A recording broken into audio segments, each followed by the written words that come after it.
Hey guys, क्या आपको the jungle book की कहानी याद है जिसमें हमारे प्यारे मोगली की रोमांच से भरी और दिल को छू लेने वाली कहानी है। एक इंसानी बच्चा जिसे जंगल में भेड़ियों ने पाला, जो बड़े होकर बघीरा और बलू से जंगल के नियम सीखता है, लेकिन जंगल में हमेशा खतरा मंडराते रहता है, खासकर शेर खान से। वो खतरनाक बाघ जो मानता है कि इंसानों के लिए जंगल में कोई जगह नहीं है। जैसे जैसे मोगली बड़ा होता है, उसे कई चुनौतियों का सामना करना पड़ता है। उसको नए दोस्त मिलते हैं और उसे पता चलता है कि उसकी असली जगह कहाँ है। काजगर के हिप्नोटाइज्म से लेकर किंग लुई और उसकी बंदर सेना की शरारतों तक, मोगली का सफर रोमांच, हिम्मत और सीख से भरा है। आखिर में द जंगल बुक दोस्ती, बहादुरी और अपना राह खोजने की मस्त कहानी बन जाती है। अगर आपने बचपन में ये मूवी देखी है तो तैयार हो जाओ नॉस्टैल्जिया के समुंदर में डुबकी लगाने के लिए, क्योंकि आज के इस वीडियो में मैं आपको बताने वाली हूँ द जंगल बुक की एंटायर स्टोरी के बारे में। लेकिन गाइज, वीडियो शुरू करने से पहले अगर आप इस चैनल पर नए हैं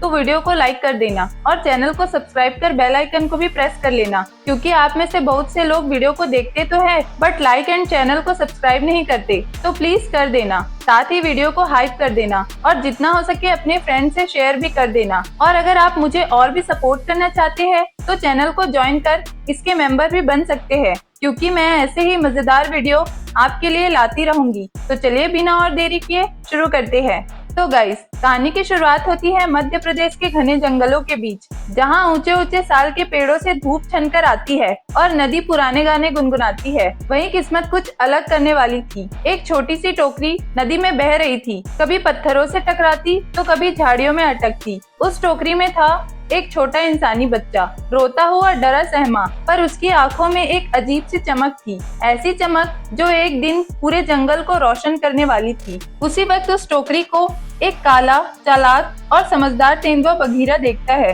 वो धीरे धीरे आगे बढ़ता है और उस बच्चे को देखता है। बच्चे को देखते ही उसके अंदर कुछ बदल जाता है। शिकारी होने के बावजूद उसका दिल पिघल जाता है। बघीरा सोचता है कि इसे मैं किसी ऐसे के पास छोड़ दूं जो इसे संभाल सके, वरना ये अकेला नहीं बचेगा। रात के सन्नाटे और चांद की हल्की रोशनी में बघीरा बच्चे वाली टोकरी उठाए जंगल के रास्तों में चलता हुआ रक्षा के पास पहुंचता है, जो एक माँ भेड़िया है जो अपने साथी राम के साथ रहती थी। रक्षा ने अभी अभी अपने बच्चों को जन्म दिया था।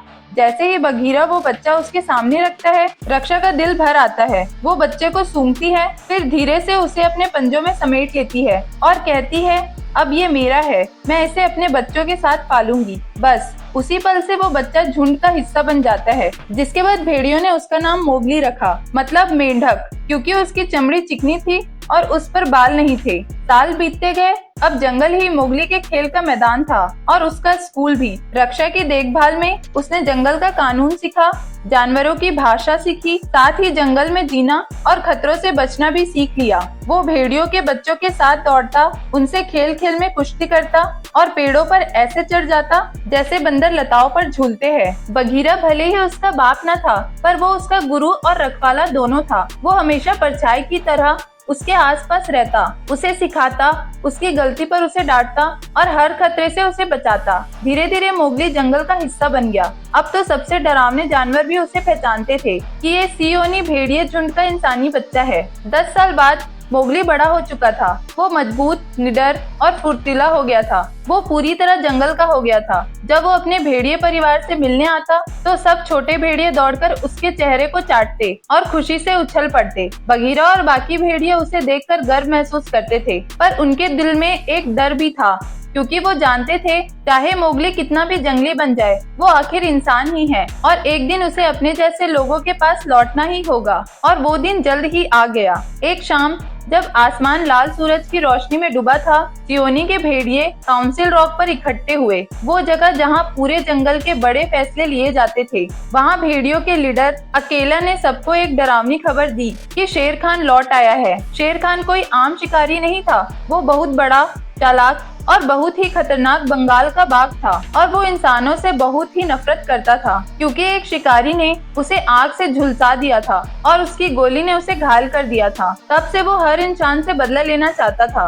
और जब उसे पता चला कि जंगल में भेड़िए एक इंसानी बच्चे को पाल रहे हैं तो उसका गुस्सा आसमान छू गया। बघीरा की सुनहरी आंखों में चिंता झलकने लगी। बघीरा बोला कि शेर खान मोगली को मार देगा और जो भी मोगली को बचाने की कोशिश करेगा वो भी मारा जाएगा। ये सुनकर सारा झुंड खामोश हो गया। अकेला जानता था कि कानून के मुताबिक भेड़ियों का झुंड किसी इंसान के लिए अपनी जान खतरे में नहीं डाल सकते। आखिर सबने भारी मन से फैसला किया कि मोगली को जंगल छोड़ना होगा। बगीरा आगे आया और बोला, मैं उसे इंसानों के गांव तक छोड़ दूंगा, वहाँ वो सुरक्षित रहेगा। सबने हामी भरी, पर रक्षा की आंखों में आंसू थे। जब मोगली जाने लगा वो उसके पास आई और बोली, याद रखना मोगली, चाहे तू कहीं भी जाए, मेरे लिए तू हमेशा मेरा बेटा ही रहेगा। जंगल की हवा में उस रात एक अजीब सी खामोशी थी, जैसे खुद जंगल भी जानता हो कि अब उसकी कहानी बदलने वाली है। उस रात आसमान तारों से भरा था। मोगली और बगीरा चुपचाप जंगल के किनारे की तरफ निकल पड़े, लेकिन मोगली के दिल में एक आग जल रही थी। वो मानने को तैयार ही नहीं था कि उसे शेर खान से डरकर भागना चाहिए। वो जिद में बोला, मैं किसी से नहीं डरता, मैं यहीं पला बड़ा हूँ और ये जंगल ही मेरा घर है। बगीरा ने गहरी सांस ली। वो जानता था कि मोगली को जंगल से लगाव है, लेकिन खतरा भी असली था। रात में दोनों एक बड़े बरगद के पेड़ पर आराम करने ही वाले थे, तभी एक नया खतरा सरसराते हुए का अजगर मोगली के सामने आया। उसके आंखों में घूमते हुए रंग मोगली को झपकी देने लगे, जिसके बाद का ने फुसफुसाते हुए उसे अपनी कुंडली में जकड़ लिया। ठीक उसी वक्त बगीरा कूदकर उस पर हमला करता है और उसका जादू तोड़ देता है। मोगली हड़बड़ाकर जाग जाता है और दोनों मिलकर का को भगा देते हैं, जिसके बाद थकान की वजह से वो पेड़ की छांव में सो जाते हैं, यह जाने बिना कि आगे क्या क्या होने वाला है। अगली सुबह मोगली की नींद तेज आवाज से खुलती है। वह पेड़ों के बीच से झांक कर देखता है कि हाथियों की एक लंबी परेड निकल रही है, जिसे लीड कर रहे थे थोड़े घमंडी लेकिन फनी कर्नल हाथी। मोगली एक्साइटमेंट में उनकी चाल की नकल करता हुआ उनकी लाइन में शामिल हो जाता है, लेकिन जल्द ही बगीरा उसे ढूंढ लेता है और डांटता है कि वो फिर से भटककर कहाँ चला गया था। दोनों में कहासुनी हो जाती है और गुस्से में मोगली भागते हुए चिल्लाता है कि मुझे तुम्हारी या किसी और की जरूरत नहीं। इतना कहकर वह घने जंगल में गायब हो जाता है। यहीं पर मोगली की मुलाकात होती है बलू से, एक बड़ा मजाकिया मस्त मौला भालू, जिसकी पूरी फिलॉसफी बस इतनी है कि जिंदगी की असली जरूरतें बहुत कम होती है। बलू को मोगली पहली ही नजर में पसंद आ जाता है। वो उसे जंगल में जीने का आसान और मजेदार तरीका सिखाता है, जैसे पेड़ों से पीठ खुजलाना, नदी में तैरते तैरते आराम करना और छत्ते से सीधा शहद खाना। बलू हंसते हुए मोगली से कहता है कि जिंदगी में इतने नियम कायदे किसको चाहिए, और उसे कहता है कि उस इंसानी गांव की टेंशन छोड़ दे, मेरे साथ रह, दोनों मस्त जिंदगी जिएंगे। मोगली तो खुशी से झूम उठता है। अपने झुंड को छोड़ने के बाद पहली बार उसे फिर से आजादी महसूस होती है। वो बलू से वादा करता है कि वो कभी इंसानी गांव नहीं जाएगा, लेकिन खतरा यहाँ भी नहीं रुकता। एक दिन वो किसी टूटे फूटे पुराने टेम्पल के पास खेल रहा होता है कि अचानक बंदरों की शोर मचाती टोली उसे चारों तरफ से घेर लेती है। इससे पहले कि मोगली कुछ समझ पाए और वो उसे उठा लेते हैं और पेड़ों के ऊपर झूलते हुए अपने राजा लुई के पास ले जाते हैं, जो एक शौकीन और नटखट ओरेगुटेन है, जिसे इंसानों जैसा बनना है। अपने टूटते गिरते जंगल महल में किंग लुई बेलो और टूटे खम्भों से बने सिंहासन पर बैठा मुस्कुराता है और मोगली से कहता है, तो तुम हो वो मैन कब, सुना है तुम आग जला सकते हो, मुझे भी आग जलाने का तरीका बता दो तो मैं तुम्हें जंगल का बादशाह बना दूं। लेकिन मोगली साफ कह देता है कि उसे आग जलानी नहीं आती। यह सुनकर किंग लुई गुस्से में बंदरों को उसे कैद रखने का हुक्म दे देता है। इधर बगीरा और बलू मोगली की तलाश करते करते टेम्पल तक पहुंच जाते हैं। दोनों चुपके से अंदर घुसने की कोशिश करते हैं, लेकिन किंग लुई का जैज गाना सुनकर बलू खुद को रोक नहीं पाता। वो उस गाने में थिरकने लगता है, यहाँ तक कि केले के छिलकों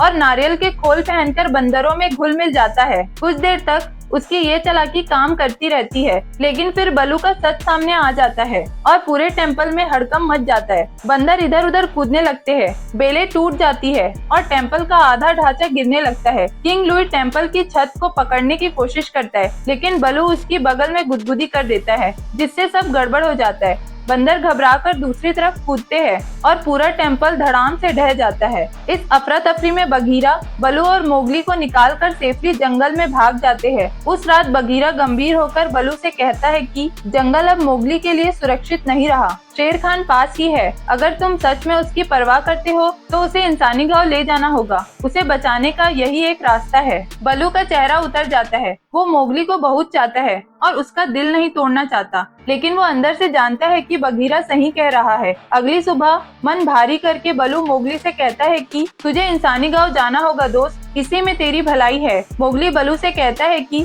तुमने तो कहा था कि कभी मुझे वहाँ नहीं ले जाओगे, तुम भी बगीरा जैसे ही निकले। इतना कहकर वो जंगल के सबसे अंधेरे हिस्से में भाग जाता है। वो और बगीरा उसे ढूंढने निकल पड़ते हैं, बिना ये जाने कि शेर खान सब सुन चुका है और उसकी आंखों में चमक आ जाती है क्योंकि मोगली अब अकेला है। इधर मोगली भटका भटका सा घूम रहा होता है कि उसकी मुलाकात फिर का से हो जाती है। इस बार का मोगली का दोस्त बनने का नाटक करता है और धीरे धीरे उसे अपने जादू में फंसा लेता है। मोगली की आंखें भारी होने लगती है, लेकिन तभी नीचे से शेर खान आ जाता है। वो गुर्राकर का से पूछता है कि लड़का कहाँ है। का डर के मारे झूठ बोलने लगता है, पर उसकी कांपती कुंडलियां सच बता देती है। शेर खान गुस्से में शाखाएं तोड़ता हुआ ऊपर चढ़ता है। उसी अफरा तफरी में मोगली की नींद खुल जाती है और वो वहाँ से भाग निकलता है। शेर खान गुस्से में दहाड़ता है कि वो मोगली को ढूंढ लेगा। थका हारा उदास मोगली जंगल में भटक रहा था। चलते चलते वो कुछ गिद्धों के पास पहुंचता है जो एक पुराने पेड़ की डाल पर बैठे थे। वो बड़े मजेदार टाइप के थे, आपस में बहस करते,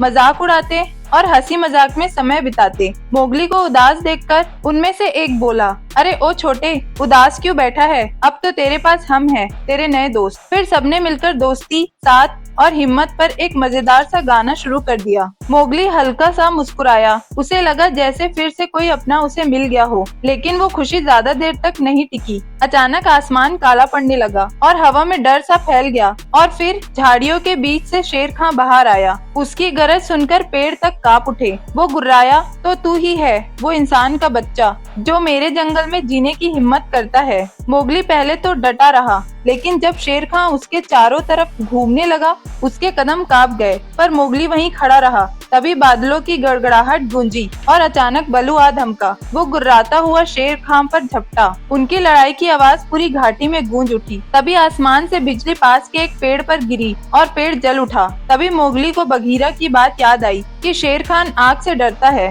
फिर क्या था? मोगली ने तुरंत एक जलती हुई टहनी उठाई और किसी तरह उसे शेर खान की पूंछ में बांध दी। शेर खान दर्द और डर के चीख उठा। उसकी पूंछ में लगी आग लहराने लगी और वो जलते पेड़ों के बीच भागता हुआ गायब हो गया। सब शांत हो गए। मोगली दौड़कर बलू के पास पहुंचा, जो जमीन पर बेहोश गिरा पड़ा था। मोगली रो पड़ा और उसे उठाने लगा। फिर थोड़ी देर बाद बलू की आंखें झपकी और उसने कराते हुए कहा, अरे ओ छोटे, किसने कहा कि मैं गया? मोगली खुशी से झूम उठा और उसे कसकर गले लगा लिया। पास खड़ा बगीरा बस मुस्कुराता रहा, क्योंकि जंगल का वो छोटा मेंढक अब सच में शेर बन चुका है। अगले दिन जंगल शांत होता है। मोगली बलू और बगीरा के साथ पेड़ों के किनारे तक आता है, वहाँ जहाँ जंगल खत्म होता है और इंसानों की दुनिया शुरू होती है। सामने है इंसानी गांव, एक ऐसी जगह जिसके बारे में उसने सुना तो है लेकिन कभी देखा नहीं। तभी नदी किनारे एक गांव की लड़की दिखती है। वो धीरे धीरे गुनगुनाते हुए अपना पानी का घड़ा भर रही होती है। वो मोगली को देख लेती है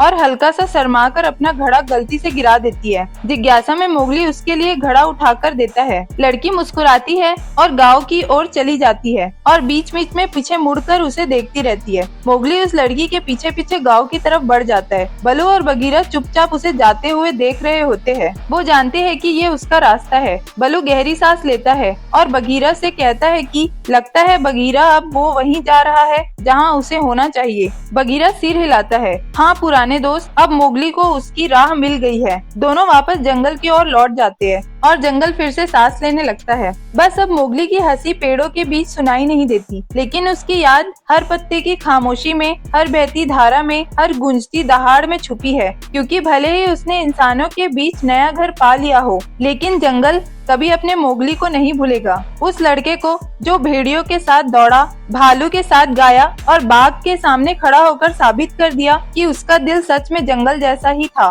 तो गाइस, इसी के साथ द जंगल बुक की कहानी यही खत्म होती है। अगर आपको ये वीडियो और मेरी ये एक्सप्लेनेशन पसंद आई हो तो इस वीडियो को लाइक करना और चैनल को सब्सक्राइब कर बेल आइकन को भी प्रेस कर लेना। साथ ही आप मुझे और भी ज्यादा सपोर्ट करना चाहते हैं तो आप इस चैनल को ज्वाइन कर चैनल के मेंबर भी बन सकते हैं। तो मिलती हूँ मैं आपसे नेक्स्ट वीडियो में, तब तक के लिए बाय बाय।